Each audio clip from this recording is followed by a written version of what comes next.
Welcome to Wake Up with Speech and OT. My name's Jessica Skloot. I'm an OT at South Shore Therapies, and here I'm with Allie Kimmelman, another OT at South Shore Therapies. Yes, thank you for having me today. Good morning. Cheers. Thank you. Good morning. Happy so today we're going to be talking about hair and nail care with children. And particularly the routine stress that these ADLs might cause you and your child. As few listeners may have seen a few weeks back, we had some technical difficulties trying to talk about this topic, so we wanted to try it again. Especially because we felt like it was a really important topic. It could be really helpful for families. So, Allie, should we just dive right into it? Yeah, let's do it. All right, so let's just kind of start right there. Why? Why did we decide to do this? Why, especially now, I know you and I have talked a bit about it, but why is this topic almost like a hot topic right now, something that's come up a lot more? Yeah, great question. First and foremost, it falls within our scope of practice for occupational therapists. We value and work on activities of daily living. So grooming is part of our daily routine that, pops up daily, weekly. It's always been an area that I felt passionate about. And we've noticed that, with COVID-19, there has been a major shift in roles where, grooming has been in the past a struggle for a lot of families, but even much more so now with changes, not really going out to the salons. The parents have become the hairdressers. So it was a struggle area before, and even, it's just been that much more heightened, and an area that I think we can help with. Are you, because of, with everything going on with COVID, are you noticing kind of different trends with families that you've worked with? Yep. There's three typical scenarios that I see. You have the families that just avoid altogether, let their hair grow long, let their nails get long, avoid. Second scenario is where the families take the kids out to the salon, they get their hair cut, and it's a struggle, it's embarrassing, they're dreading it, nobody enjoys it. And then the third scenario is where the parents are tackling, these grooming routines at home, and it's still a struggle. It's in the comfort of their own home, but it's still an area that is challenging. We're asking our parents and, people in general to put on a lot of different hats they're not used to. We're asking teacher, mom, hairdresser now too. So why is this such an issue for so many kids? Yeah, grooming is a challenge to our sensory system. To kind of go into what that means, sensory modulation is our ability to respond appropriately to sensory information, and sensory discrimination refers to how we process that stimuli and kind of how we perceive it. So we're getting a response, we're getting some information from our environment, but is our response accurate? Is it understood by our nervous system? And this kind of targets those kids that are hypersensitive and overreactive, where they're getting this input. It could be touch input from the haircuts or the pressure on their nails. And instead of it just, being touch and pressure, they could be perceiving this as really painful, really threatening and scary. So basically, like, our kiddos that are struggling with this might not understand, when you're brushing their hair, that feeling where, it was you and I might perceive it as almost relaxing, or you can feel it, but it's not painful. They might actually be perceiving it as, painful and terrible, or even just really overwhelming. Right. Yeah. And everybody's different. It could be they don't like somebody in their personal space. They don't like that light touch or the tug of their hair. There's so many different components to why this is such a struggle and a challenge to our sensory system. So we can get into some of those puzzle pieces. Well, you and I talk about it all the time. Our sensory systems are pretty complicated and everyone's different. So it's hard to put that puzzle together. But let's be serious. We all want to know tangible things that we can do to make these tasks more successful. So do you think we can talk about some of those more tangible recommendations that you have? Yes, absolutely. I think it's important for parents to be able to walk away from this conversation with something that they can use, because your hair is going to grow, your nails are going to grow. This is going to be something that you have to address. I think first and foremost, the first thing to do is to reframe the whole grooming process. Reframe it. It can be as simple as using the word trim instead of cut. Cut can sound scary. You can observe a grown-up or a sibling and kind of turn them into a positive role model. Reframe the experience just to make it more fun, play-based, sing songs, make a social story. You know, you can do stickers on their nails. You can cut Play-Doh that looks like hair. Just have fun. Use stuffed animals. Use your toys. Yeah.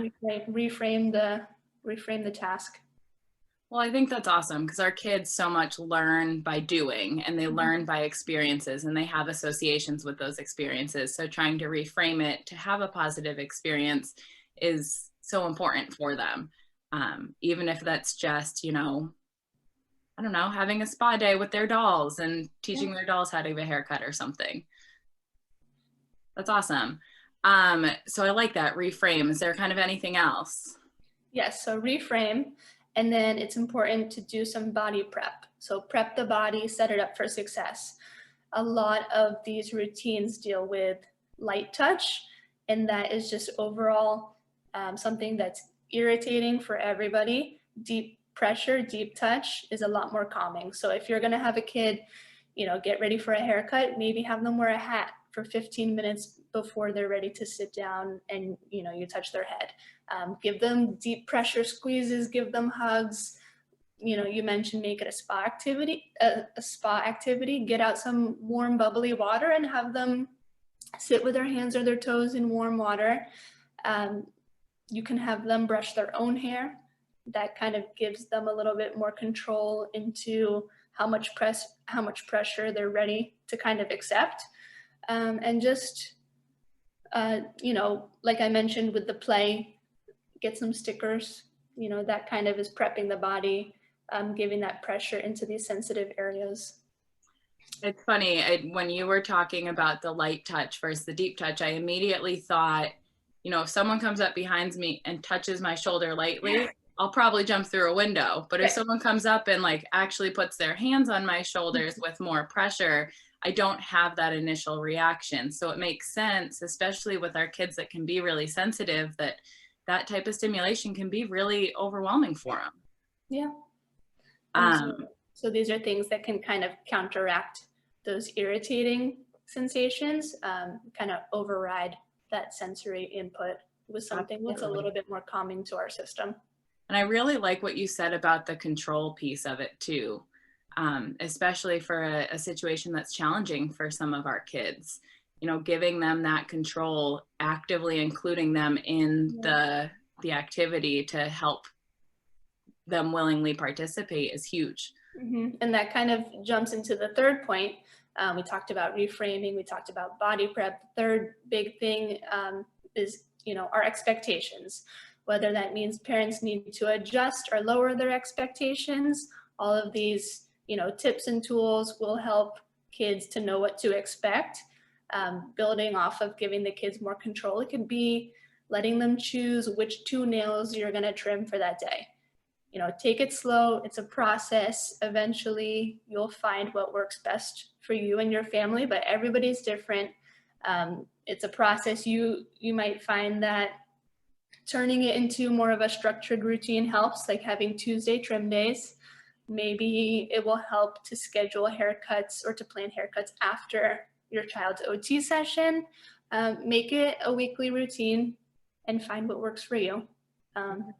You know, some parents find more success tackling some of these grooming activities in the bathtub when their kids are sleeping, when they're already buckled into their high chair or their car seat, whatever works for you to get through the day.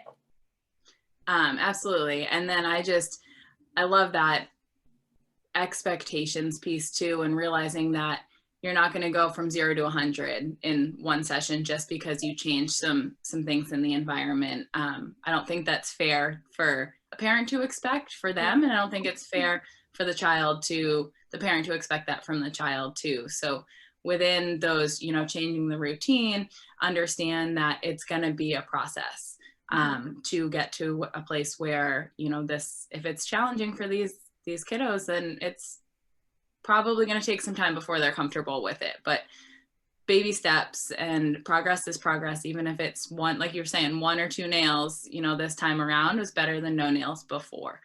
Just sitting and listening to the clippers, if that's something that really bothers them, that's progress. Right. Yeah. And with the clippers, talking about the pieces to the puzzle, we can kind of break down the different layers of what some of the triggers might be. From experience, we've noticed kids feeling overwhelmed or stressed, that leads to frustrations and rigidity and discomfort. So there are little things that we can kind of break apart. So if you think of the auditory system, what we hear, maybe it's the loud sounds of the vibration from the buzzer. We can play calming music instead to drown out whatever noises they don't like. You can sing songs.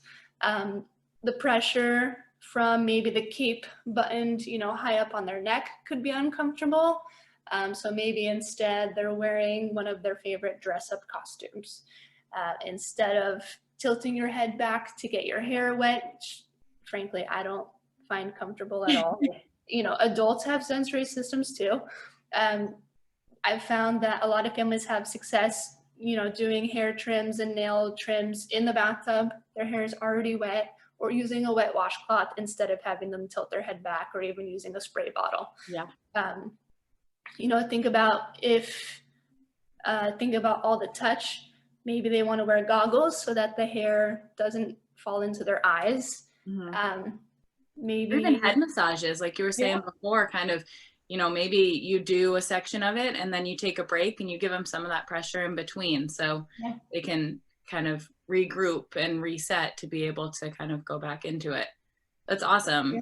Because you prep the body, but then realizing that getting through the activity is still difficult too. So incorporating some of those strategies throughout it can be helpful as well. Mm-hmm. Yeah, some kids might want to watch in a mirror. Some kids might be better off distracted with a video. Some of the scents are really strong. So give your kid control, let them pick out the scent, or, be cognizant of lotions and soaps that don't have a scent. This can sound like a lot, but I think that, acknowledging that it is a process, and there are a lot of different things that we can kind of tweak. Hopefully, can give some parents some reassurance and some hope that things will get better. Yeah, absolutely. And I think, with all of these things, a lot of what you're saying, yes, it falls within our scope. It's things that we can work on, especially from more of the nervous system perspective. But we're encouraging our parents to put their detective hats on, take a step back and say, okay, how can we help? How can we reframe this and make it fun? How can we prep our kids to tolerate this a little bit better? How can we make the experience a little bit better for them and for us? And then that's kind of where we can come in to help as support systems as well. But really helping enable these parents to know that they can do it and it's going to get better. And hopefully these activities aren't hassle all the time. Yep. And then the last little piece of resource that I definitely want to share, because I've had so much success with this simple tool. I always have it. You can get a set of 3 combs off Amazon, whatever it is. There's razor blades built into the teeth. You can use this, when your kid is in the bath or when their hair is wet, you're combing their hair and it's trimming it. There's no noise, there's no tug. It can be something as simple as finding these little tools that are out there, and now all of a sudden things are, a little bit easier. Yeah, absolutely. That's awesome. I had never, until you and I started talking, I had never seen those before, but they're awesome and they work great. I love them. Do you, yeah. Do you have kind of any other resources off the top of your head, or should we just kind of encourage parents to talk to us, talk to their OTs if they're in therapy?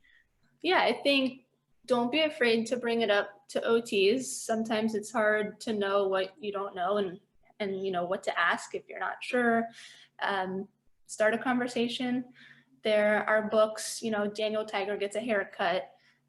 There are more parent-friendly, sensory informative books like The Whole Brain Child. But you're not alone. You know, talk to your friends. Whether your kids have sensory integration issues or not, this is something that everybody can benefit from. Yeah, just understanding your body and understanding your children's bodies, because we all have preferences for sure. Mm-hmm. So don't be afraid to start that conversation with us. We're here to help. Yeah.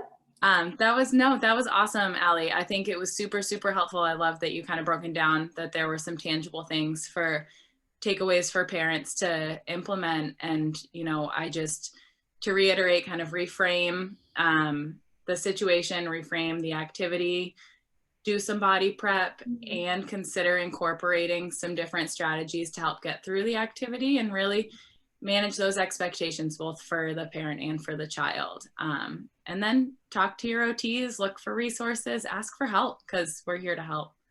Yeah, and it doesn't have to be the best looking haircut they've ever gotten. You just need to get the job done and move on with your day. Yeah, absolutely.